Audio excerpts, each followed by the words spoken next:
आदाब, नमस्कार। आप देख रहे हैं INN चैनल। मैं हूं शेख अहमद अली। इस न्यूज़ बुलेटिन में आइए नज़र डालते हैं दिन भर की बड़ी खबरों पर।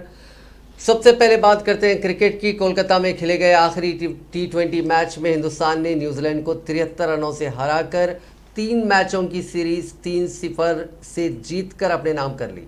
टॉस जीतकर पहले बैटिंग करते हुए टीम इंडिया ने 7 विकेट के नुकसान पर 184 रन बनाए। कप्तान रोहित शर्मा ने 56 रन बनाकर वो टॉप स्कोरर रहे। न्यूजीलैंड के लिए मिचेल सेंटनर के खाते में 3 विकेट आए। 185 रनों का पीछा करते हुए न्यूजीलैंड के बल्लेबाजों ने एक बार फिर से फैंस को मायूस किया और पूरी टीम 17 ओवर और 2 बॉल्स के खेल में 111 रनों के स्कोर पर ऑल आउट हो गई। न्यूजीलैंड के खिलाफ लगातार तीसरी जीत के साथ ही टीम इंडिया और कप्तान रोहित शर्मा ने तारीख रकम की है। दरअसल ये पहला मौका है जब इंडिया ने न्यूजीलैंड को अपनी सरजमीं पर T20 सीरीज में क्लीन स्वीप किया है।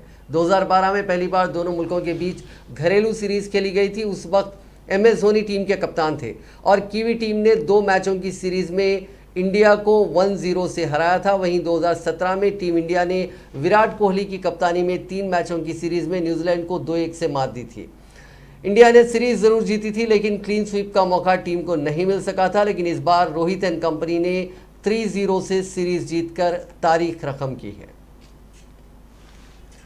तेलंगाना के स्पीकर पोचाराम श्रीनिवास रेड्डी की पोती की शादी की तकरीब मुनक्किद हुई, जिसमें दोनों तेलुगु रियासतों तेलंगाना और आंध्र प्रदेश के वज़राए आला ने शिरकत की। जुनूबी हिंद की इन 2 अहम रियासतों के दरमियान गुज़िश्ता कुछ अरसे से दरियाओं के पानी की तकसीम के मसले पर तनाज़ा चल रहा है। इस तनाज़े को हल करने के लिए मरकज़ ने मुदाखलत करते हुए आबपाशी प्रोजेक्ट्स को मुतल्लिका वाटर ट्रिब्यूनल्स के हवाले कर दिया। ये ट्रिब्यूनल्स मरकज़ के तहत आते हैं। दोनों रियासतों के दरमियान इस तनाज़े के उठ खड़े होने के बाद इन दोनों वज़राए आला की यह पहली मुलाकात है। पोचाराम श्रीनिवास रेड्डी की पोती की शादी की तकरीब शमशाबाद में मुनक्किद हुई, जिसमें न सिर्फ इन दोनों वज़राए आला ने शिरकत की बल्कि दोनों एक दूसरे के बाजू बैठे देखे गए। इन दोनों ने कुछ देर एक दूसरे से बातें भी की। बाद अज़ां उनके साथ पोचाराम श्रीनिवास रेड्डी भी आ गए। इन दोनों वज़राए आला ने नौ बिहाता जोड़े को शादी की मुबारकबाद पेश करते हुए नई जिंदगी की शुरुआत पर नेक तमन्नाओं का इजहार किया। समझा जाता है कि इन दोनों वज़राए आला के दरमियान आज हुई इस मुलाकात के बाद दोनों रियासतों के दरमियान तवील अरसे से ज़ेर इल्तवा मसाइल के हल को यकीनी बनाने में मदद मिलेगी। इस मुलाकात को इस सिमत फाल नेक भी समझा जा रहा है। इन दोनों को काफ़ी अरसे के बाद एक दूसरे के साथ देकर शादी की तकरीब में शरीक मेहमानों में तजस्सुस देखा गया। प्रसाद सिद्धिरस्तु मल्लांड चिन्नाड मणिवन्ना अड़िया माडम निन्नाडम बिरबिन्नाजिरम पल्लांड पल्लांडन्न पवित्रनै परमेहट्टियै सहंगमिन्नम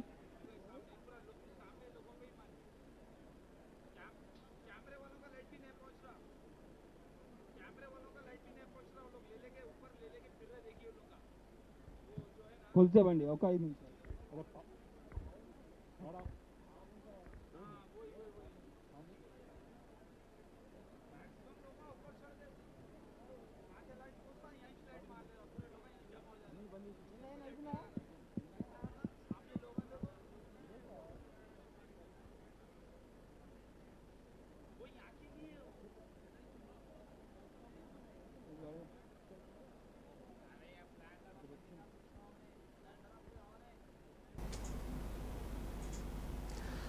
साबिक डिप्टी चीफ मिनिस्टर व TRS के सीनियर कायद कडियम श्रीहरि ने इल्ज़ाम लगाया कि मोदी हुकूमत गुज़िश्ता 7 वर्षों के दौरान नाकाम हो गई है। उन्होंने मीडिया से बात करते हुए कहा कि 2014 में मोदी के बरसरे इख्तिदार आने के बाद से GDP में गिरावट आ गई है। कांग्रेस दौर में मनमोहन सिंह की वजारत उज़्मा के दौरान GDP 8% से बढ़कर 10% हो गई थी।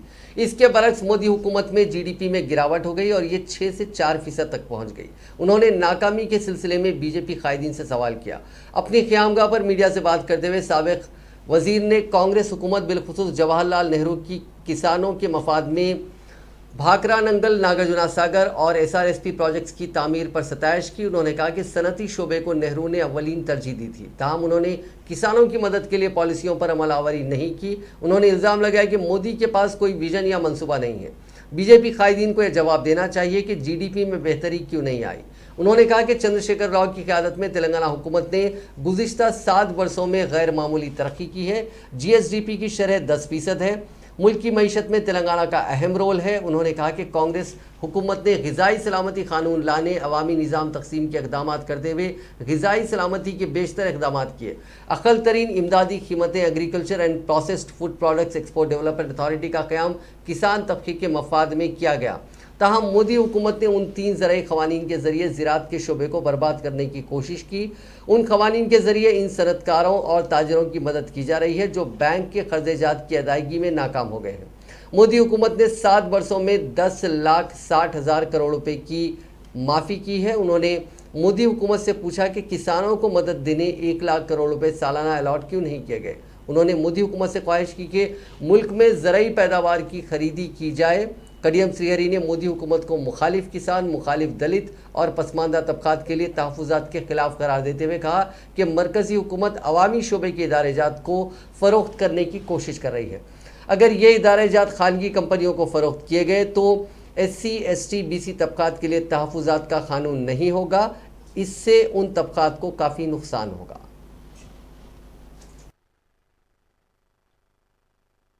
భారతీయ జనతా పార్టీ అధికారంలో ఉన్నారు. ఈ 13 సంవత్సరాల భారతీయ జనతా పార్టీ ప్రగతిని, దేశ అభివృద్ధికి వాళ్ళు చేసిన కృషిని ఒకసారి క్షుణ్ణంగా పరిశీలించి సమీక్షించి చూస్తే దేశాన్ని వెనక్కి తీసుకువెళ్లారే తప్ప అభివృద్ధిని మాత్రము ముందుకు తీసుకెళ్ళలేకపోయారు. సరైన ప్రణాళికలు లేక, సరైన విజన్ లేక భారతదేశము ఎటువైపు పయనించాలి, మనం ఎటువైపు వెళ్ళాలి అనే ఒక విషయ పరిజ్ఞానం లేక ఈనాడు భారతదేశము వెనుకబడే పరిస్థితి వచ్చింది. భారతీయ జనతా పార్టీ నాయకులు కానీ, కేంద్రంలో ఉన్న భారతీయ జనతా పార్టీ ప్రభుత్వం కానీ, నరేంద్ర మోడీ ప్రభుత్వం కానీ చెప్పుకుంటున్న గొప్పలన్నీ కూడా అవాస్తవాలు, అబద్ధాలే అని చెప్పి ఈ సందర్భంగా నేను తెలియజేస్తున్నా. నేను ఎందుకు ఈ మాట అంటున్నానంటే, గత 7 సంవత్సరాల నరేంద్ర మోడీ పాలనలో భారతదేశ GDP అంటే అభివృద్ధి సూచిక, గ్రాస్ డొమెస్టిక్ ప్రోడక్ట్ అంటాం, అభివృద్ధి సూచికలు సంవత్సరానికి సంవత్సరము తగ్గుతూ వచ్చాయే తప్ప ఎక్కడ ఎదుగుదల కనిపించలేదు. తెలంగాణ రాష్ట్రం ఏర్పడి కూడా 7 సంవత్సరాలు అవుతున్నాయి. ఈ 7 సంవత్సరాల కాలంలో తెలంగాణ GSDP గణనీయంగా పెరిగింది. तेलंगाना प्रदेश कांग्रेस कमेटी के सरबराह रेवंत रेड्डी ने 3 ज़राई क़वानीन के खिलाफ एहतजाज के दौरान मरने वाले हर किसान के ख़ानदान को 3 लाख रुपए मुआवजा अदा करने रियासत के वज़ीर आला चंद्रशेखर राव के ऐलान का मज़ाक़ा उड़ाया। वज़ीर आला ने गुज़िश्ता रोज़ प्रेस कॉन्फ्रेंस में ऐलान किया था कि मुल्क भर में 700 तक 750 किसानों की इस एहतजाज के दौरान मौत हुई। उन तमाम किसानों के ख़ानदानों को तेलंगाना हुकूमत फ़ीकस 3 लाख रुपए इमदाद देगी। रेवंत रेड्डी ने इस ऐलान पर एतराज़ करते हुए इल्ज़ाम लगाया कि रियासती हुकूमत तेलंगाना को रियासत का दर्जा दिलाने के लिए चलाई गई तहरीक में हिस्सा लेने वाले ख़ानदानों की शिनाख्त करने में नाकाम रही और तेलंगाना तहरीक के शोहदा के ख़ानदानों को मुआवजे की रकम फराहम न करने वाले वज़ीर आला अब ज़राई क़वानीन के खिलाफ एहतजाज के दौरान जान की कुर्बानी देने वाले किसानों के ख़ानदानों को मुआवजे की बात कर रहे हैं। उन्होंने इस मौके पर तेलंगाना तहरीक के शोहदा को मुआवजा की रकम के मामले में नज़रअंदाज करने पर KCR ज़ेर क़यादत तेलंगाना हुकूमत पर शदीद बरहमी का इज़हार किया। उन्होंने कहा कि NCRB की रिपोर्ट के मुताबिक तेलंगाना को रियासत का दर्जा दिलाने के लिए चलाई गई तहरीक के दौरान तकरीबन 750 किसानों की मौत हुई और कई किसान खानदान मुतासिर हुए। ताहम उन खानदानों को हुनूस कोई मुआवजा रियासती हुकूमत की जानिब से नहीं दिया गया। उन्होंने इल्ज़ाम लगाया कि हाल ही में हैदराबाद में आए सैलाब के मुतासरीन को भी मुनासिब मुआवजा की रकम अदा नहीं की गई। उन्होंने कहा कि वज़ीर आला की बात पर किस तरह भरोसा किया जाए, क्योंकि माजी में वज़ीर आला ने इस खुसूस में किए गए वादों को पूरा नहीं किया। उन्होंने कहा कि आवाम से किए गए एक भी वादे को वज़ीर आला ने अब तक पूरा नहीं किया। बीजेपी के रियासती सदर व रुकन पार्लियामेंट बंडी संजय ने तनकीद करते हुए कहा कि राइस मिलर्स के लिए चीफ मिनिस्टर चंद्रशेखर राव धरना दे रहे हैं। उन्होंने सवाल किया कि KCR के धरने के नतीजे में वज़ीर-ए-आज़म मोदी की जानिब से ज़रई क़वानीन की मनसूखी का क्या ताल्लुक है। उन्होंने मीडिया से बात करते हुए पूछा कि आया चीफ मिनिस्टर रियासत के किसानों के लिए धरना दे रहे हैं या फिर पंजाब के किसानों के लिए। उन्होंने कहा कि धरना चौक ना रखने की बात करने वाले चीफ मिनिस्टर ने उसी धरना चौक पर एहतजाज किया। अजनास की खरीदारी में ताख़ीर से किसानों को नुकसान उठाना पड़ रहा है। उन्होंने पूछा कि आया मरकज़ ने 40 लाख मीट्रिक टन धान की खरीदारी की बात कही है या नहीं। उन्होंने दावा किया कि किसानों की खुदकुशी के मामले में तेलंगाना को चौथा मकाम हासिल है। उन्होंने रियासत में खुदकुशी करने वाले किसानों के खानदानों को फीकस 20 लाख रुपए मुआवजा देने का मुतालबा किया।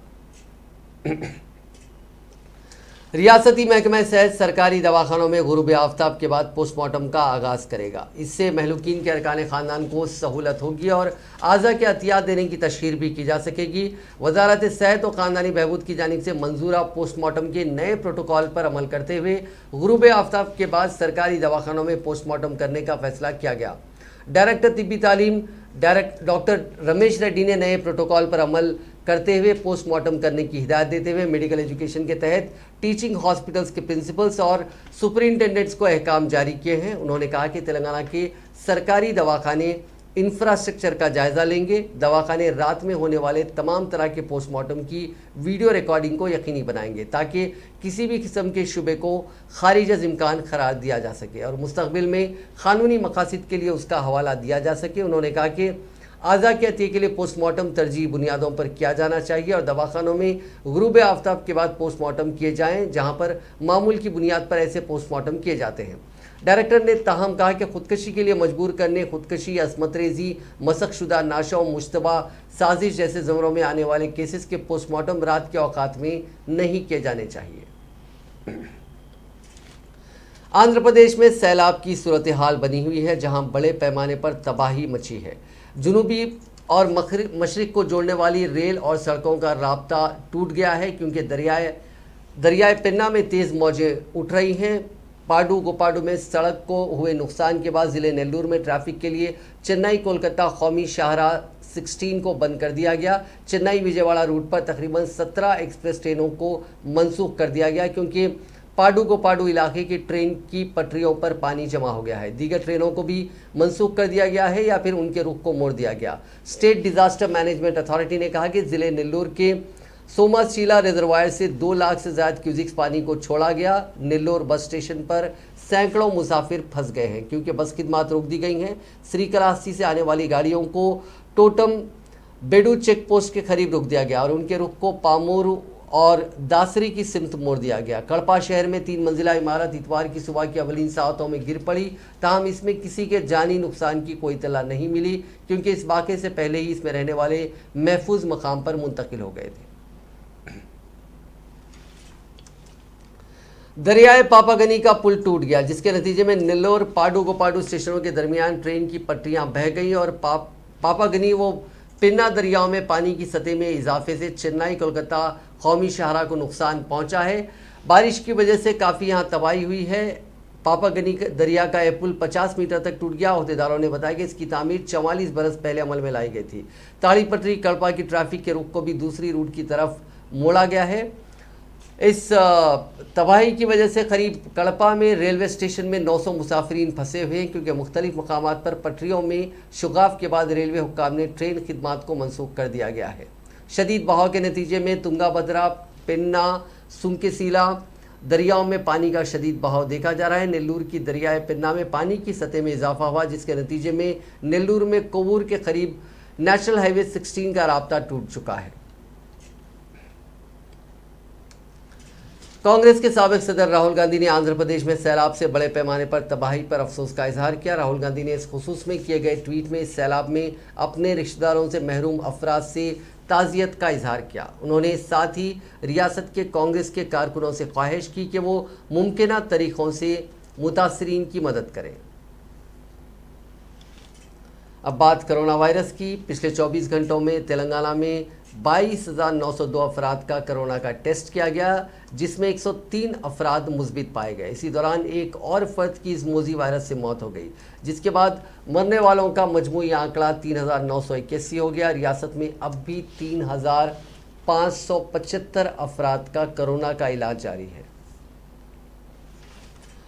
तेलंगाना के जिले खम्मम में 13 तालिबात कोरोना से मुतासिर हुई हैं। जिले के वायरा में लड़कियों के गुरुकुल स्कूल की ये तालिबात इस मोजी वायरस से मुतासिर हुई हैं। 8वीं जमात की तालिबात के टेस्ट के बाद उनके इस इन्फेक्शन से मुतासिर होने का पता चला, जिसके बाद स्कूल के चौकस स्टाफ ने बकिया तालिबात का भी कोरोना का टेस्ट करवाया। तेलंगाना भर में अहल 3 करोड़ 61 लाख से ज़्यादा अफराद को अब तक कोविड के टीके दिए गए हैं। रियासती महकमे सेहत के अहदेदारों ने बात बताई। तमाम अहल अफराद को कोविड के टीके देने के लिए खुसूसी मुहिम चलाई जा रही है। रियासत भर में टीके लेने वालों की तादाद 3 करोड़ 61 लाख 10 हज़ार से तजावुज़ कर चुकी है। इनमें 2 करोड़ 42 लाख अफराद ने पहला डोज हासिल कर लिया, जबकि मजीद 1 करोड़ 18 लाख अफराद ने दूसरा डोज लिया है। अहदेदारों ने कहा कि 45 बरस से ज़्यादा उम्र के अफराद जिनको टीके दिए गए उनकी तादाद 48 लाख से ज़्यादा है। साथ ही 11 लाख हेल्थ वर्कर्स और फ्रंटलाइन वर्कर्स को भी टीके दिए गए हैं। हुक्काम ने उम्मीद जाहिर की है कि जल्द ही 100% टीका अंदाजी का काम तेलंगाना में कर लिया जाएगा। एक ज़ईफ़ खातून ने पुलिस से शिकायत की है कि उसका बेटा उसे खाने नहीं देता और वजीफ़े की रकम भी छीन लेता है। रियासत तेलंगाना ज़िले यादद्री के दाचारम से ताल्लुक़ रखने वाली अनुसुया, जिनकी उम्र 90 साल है, उनको 5 बेटियां और एक बेटा है। अपने शौहर की मौत के बाद वो अपने बेटे पुच्ची रेड्डी के साथ रह रही थी। बेटा और बहू दोनों उसे हरासा कर रहे थे। उसका बेटा 20 माह से उसका पेंशन ले रहा है और उसे पेंशन बुक भी नहीं दे रहा है। ज़ईफ़ खातून ने हरासानी से तंग आकर खुदकशी की कोशिश की थी, ताहम उसे बेटियों ने रोक लिया। इस खातून ने पुलिस में शिकायत दर्ज कराई और अपने बेटे बुच्ची रेड्डी के खिलाफ कार्रवाई करने और इंसाफ का मुतालबा किया। रामन्नापेट पुलिस ने बूढ़ी खातून के बेटे पुच्ची रेड्डी की काउंसलिंग की और कानूनी कार्रवाई का इंतबाह दिया।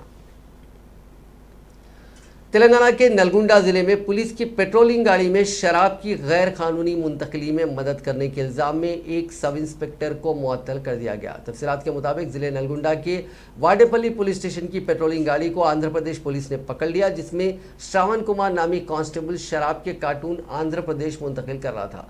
इस केस की तहकीकात करते हुए आला अहदेदारों ने सब इंस्पेक्टर विजय कुमार को मुअत्तल कर दिया, क्योंकि शराब की मुंतकली सब इंस्पेक्टर की मदद से ही हुई थी, इसलिए वो भी इस मामले में मुलविस था। खानदानी मसाइल पर मां ने अपनी कमसिन बेटी के साथ नहर में कूदकर खुदकुशी कर ली। यह वाकया तेलंगाना के ज़िले जगतियाल के मेटपल्ली मंडल के आत्मानगर में पेश आया। उनकी शिनाख्त 28 साला वनजा और 6 साला बेटी शानवी के तौर पर की गई। इत्तला मिलते ही पुलिस वहां पहुंची, जिसने मकामी अफराद की मदद से लाशों को बाहर निकालने में कामयाबी हासिल की। बादअज़ां पंचनामे के बाद उन लाशों को पोस्टमार्टम के लिए भेज दिया गया। इस वाक़े के सबब देहात में गम की लहर दौड़ गई। मकामी अफराद ने बताया कि इन दोनों के लापता होने पर उनके अरकान ख़ानदान ने उनकी काफ़ी तलाश की, जिसमें नाकामी के बाद पुलिस में शिकायत दर्ज करवाई गई थी और पुलिस ने उनकी गुमशुदगी का मामला दर्ज किया था। ताहम आज दोनों की लाशें पाई गई। पुलिस उस खातून के शोहर से इस सिलसिले में पूछगछ कर रही है ताकि इस मामले की हकीकत सामने आ सके। बताया जाता है कि खातून के रिश्तेदारों ने इस सिलसिले में पुलिस से हुनूस कोई शिकायत नहीं की है। तेलंगाना के जनगांव ज़िले में पेश आए सड़क हादसे में 7 मुसाफिरीन शदीद ज़ख्मी हो गए। यह हादसा ज़िले के इंदिरा नगर के करीब कौमी शाहराह पर कल शब उस वक्त पेश आया जब ठहरी हुई टूरिस्ट बस को लॉरी ने टक्कर दे दी। बस में हादसे के वक्त 28 मुसाफिरीन सवार थे। ताहम हादसे के नतीजे में 7 मुसाफिरीन ज़ख्मी और 14 मुसाफिरीन मामूली ज़ख्मी हो गए। 7 शदीद ज़ख्मी मुसाफिरीन में 4 की हालत तशवीशनाक बताई जाती है। तमाम ज़ख्मियों को इलाज के लिए फौरी तौर पर वरंगल की MGM हॉस्पिटल मुंतकिल किया गया। हरमकुंडा ज़िले के देवनपेट देहात के नवविता योजना संगम के अरकान गोवा जा रहे थे कि हादसा पेश आया। हादसे का मुकाम दिलखराश मंजर पेश कर रहा था। बस में सवार मुसाफिरीन ने मीडिया को बताया कि रास्ते में उनकी गाड़ी का डीजल खत्म हो गया था, जिसके बाद बस को सड़क के किनारे ठहराया गया था और डीजल लाने के लिए क्लीनर को भेजा गया। ताहम इसी दौरान तेज़ रफ्तार लॉरी के ड्राइवर ने उसका तवाज़ुन खो दिया, जिसके नतीजे में उस लॉरी ने बस को पीछे से टक्कर दे दी। उन मुसाफिरीन ने कहा कि लॉरी का ड्राइवर हालत नशा में था और उस पर नींद का गलबा भी आ गया था, जिसके नतीजे में ये हादसा पेश आया। उन मुसाफिरीन ने कहा कि इत्तला मिलते ही पुलिस वहां पहुंची, जिसने उस लॉरी ड्राइवर को हिरासत में लिया और तमाम जख्मियों को इलाज के लिए MGM हॉस्पिटल मुंतकिल कर दिया। शहर हैदराबाद के मासाब टैंक फुटओवर के करीब चलती बस में एक प्राइवेट ट्रैवल्स की बस पर इलेक्ट्रिक पोल गिर पड़ा। ताहम इस वाक़े में बस में सवार तमाम मुसाफिरीन महफूज रहे। ये वाक़या हफ्ते की शब पेश आया। इस वाक़े के वक्त बिजली के पोल में बिजली की सप्लाई नहीं थी। इस पोल के गिरने के साथ ही चौकस ड्राइवर ने फौरी बस को ब्रेक लगाया और खौफजदा मुसाफिरीन बस से नीचे उतरने में कामयाब हो गए। इतला मिलते ही पुलिस वहां पहुंची, जिसने तकरीबन आधे घंटे की जद्दोजहद के बाद बस पर से इस पोल को हटाने में कामयाबी हासिल की। इस वाक़े के सबब उस इलाके में बड़े पैमाने पर ट्रैफिक जाम रही। ताहम ट्रैफिक पुलिस और लॉ एंड ऑर्डर पुलिस ने इस रूट को ट्रैफिक के लिए बहाल कर दिया। इस वाक़े के साथ ही कुछ देर के लिए इलाके में हलचल मच गई। ये बिजली का पोल डिवाइडर के दरमियान था। इस वाक़े में महफूज रहने पर मुसाफिरीन ने राहत की सांस ली।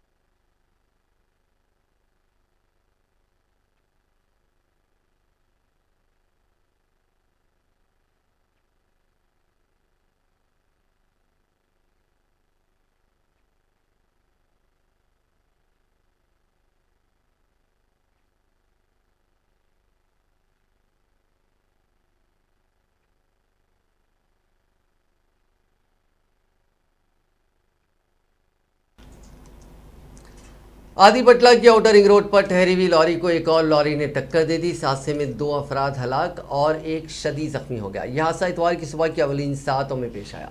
जख्मी की हालत तशवीशनाक बताई जाती है। अनिल और विशाल के तौर पर महलूकीन की शिनाख्त की गई है, जबकि लॉरी ड्राइवर उमेश शदीद जख्मी हो गया।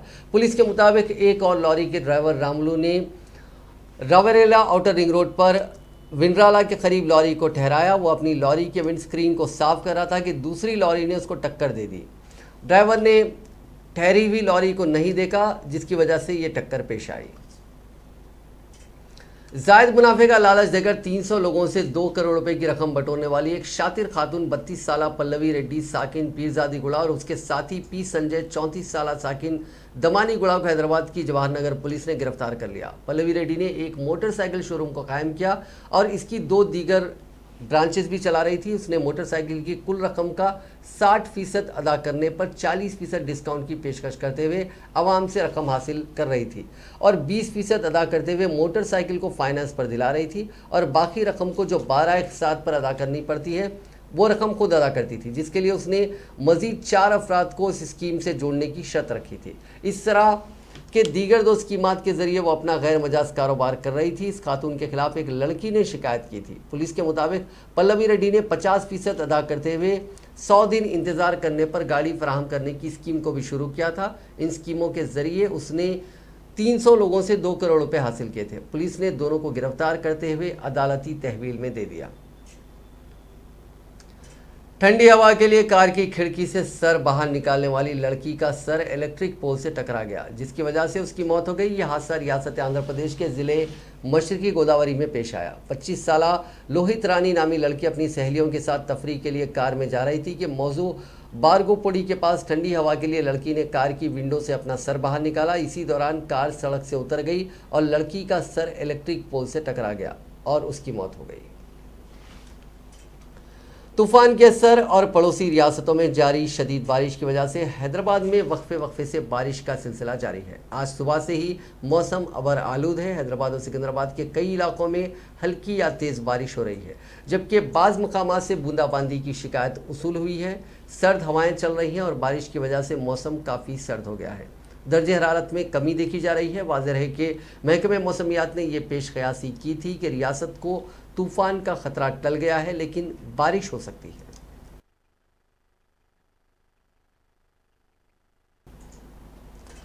अब एक खास खबर, तेलंगाना हुकूमत की जानिब से रियासत भर में नए कलेक्टर ऑफिसों और एमएलए कैंप ऑफिसों की तामीर का ऐलान किया गया था। कैंप ऑफिस तो 1 साल के अंदर तामीर हो गए, लेकिन कई अजला में कलेक्टर ऑफिसों का काम अभी तकमील को नहीं पहुंचा। कैंप ऑफिसेस का तामीराती काम जिस तेजी के साथ अंजाम को पहुंचा, उतनी फुर्ती कलेक्टर ऑफिस की तामीर में देखने में नहीं आ रही है, क्योंकि 4 साल बाद भी ये दफातर मुकम्मल नहीं हो सके। नवंबर साल 2016 में असेंबली हल्कों में एमएलएस के लिए कैंप ऑफिसों की तामीर का काम शुरू किया गया था, जो माह जून या जुलाई 2017 में मुकम्मल हो गया। काबिल गौर बात यह है कि साल 2017 में कलेक्ट्रेट्स की तामीर का काम भी शुरू किया गया था, जो अभी तक मुकम्मल नहीं हुआ। 11 अक्टूबर साल 2017 को सिद्दीपेट में integrated collectorate office, police commissionerate की इमारतों की तामीर का चीफ मिनिस्टर चंद्रशेखर राव ने संग बुनियाद रखा। इसके बाद रियासत के 26 अजला में कलेक्ट्रेट ऑफिस की तामीरात के लिए अराजियात की निशानदही करने की हिदायत दी गई थी।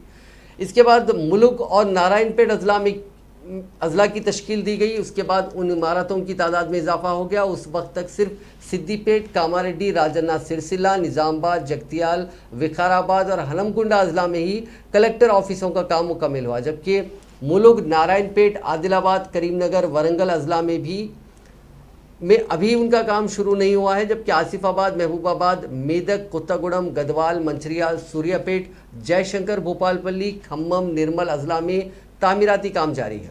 जनगांव, वनपर्ती, महबूबनगर, यादाद्री, भोनगिर, पेद्दापल्ली, रंगारेड्डी, मेडचल, मलकाजगिरी में इन दफातर के काम 90% मुकम्मल हुए, जबकि उन इमारतों में फर्नीचर और अंदरूनी सड़कों का काम जारी है। हालांकि चीफ मिनिस्टर ने उन दफातर की तामीर के काम के आगाज़ से कबल ये कहा था कि आवाम के लिए इंतज़ामी उमूर को आसान बनाने के मकसद से ये इंटीग्रेटेड कलेक्टर ऑफिस तामीर किए जा रहे हैं, लेकिन अभी तक आवाम को उनका काम मुकम्मल ना होने की वजह से एक दफ्तर से दूसरे दफ्तर को चक्कर काटने पर मजबूर होना पड़ रहा है। इस वक्त बाज़ अजला में जहां कलेक्टर ऑफिस का काम मुकम्मल नहीं हुआ, वहां दीगर इमारतों में कलेक्टर ऑफिस कायम किए गए। मिसाल के तौर पर यादाद्री भोनगिर ज़िले में ज़िले से करीब 10 किलोमीटर दूर हाईवे पर एक कदीम इमारत किराए पर हासिल करके वहां आर्जी तौर पर कलेक्टर ऑफिस कायम किया गया है। मौजूद से यादाद्री पहुँचने वालों को फिर कलेक्टर ऑफिस जाने के लिए 10 किलोमीटर का फासला तय करना पड़ता है। आवाम का कहना है कि जल्द से जल्द उन इमारतों की तामीर का काम मुकम्मल होता है तो उन्हें सहूलत फराहम होगी। हम आपको बता दें कि नए कलेक्टर ऑफिसों की तामीर के लिए हुकूमत ने 1400 करोड़ रुपए मख्तस किए हैं, लेकिन 2 साल से फंड्स मुकर्ररा वक्त पर जारी ना किए जाने की वजह से कामों में ताख़ीर हो रही है। कहा जा रहा है कि एक तरफ फंड्स का मसला है और दूसरी जानिब कोरोना और लॉकडाउन की वजह से भी काम रुक गए थे। मालूम हुआ है कि अब भी कॉन्ट्रैक्टर्स के करीब 500 करोड़ के बिल्स अदाशुद नहीं है। ओहदेदारों का कहना है कि रियासत के तमाम कलेक्टर ऑफिस अगले साल तक मुकम्मल हो जाएंगे, लेकिन ज़मीनी हकीकत यह है कि 5 अजला में कलेक्टर ऑफिसों की तामीर का काम शुरू ही नहीं हुआ, जबकि 17 अजला में काम जारी है।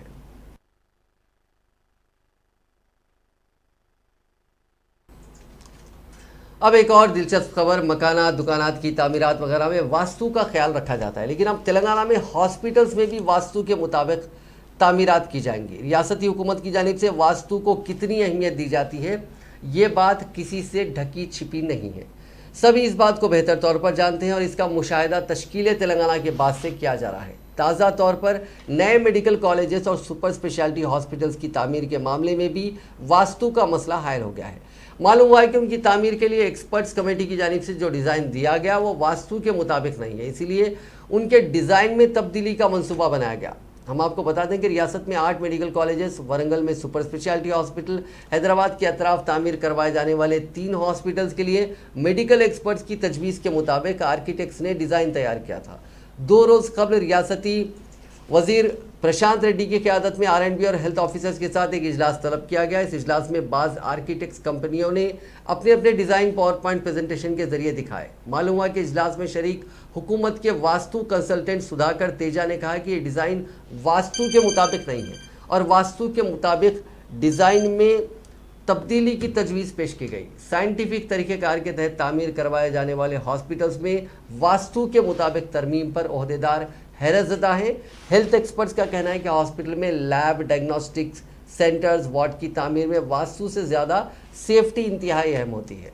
वाज़ेह है कि ग्रेटर हैदराबाद के अतराफ अकनाम में 4 हॉस्पिटल्स की तामीर का रियासती हुकूमत ने ऐलान किया, लेकिन ये सब वास्तु के चक्कर में सब कुछ यहाँ पे डिले हो रहा है और वो क्योंकि खुद वज़ीर आला चंद्रशेखर राव वास्तु में यकीन रखते हैं, इसीलिए ये इस देरी को एक मामूल मानकर ही चलना ज़रूरी है। नाजरीन, इस न्यूज़ बुलेटिन में बस इतना ही। देखते रहिए INN चैनल।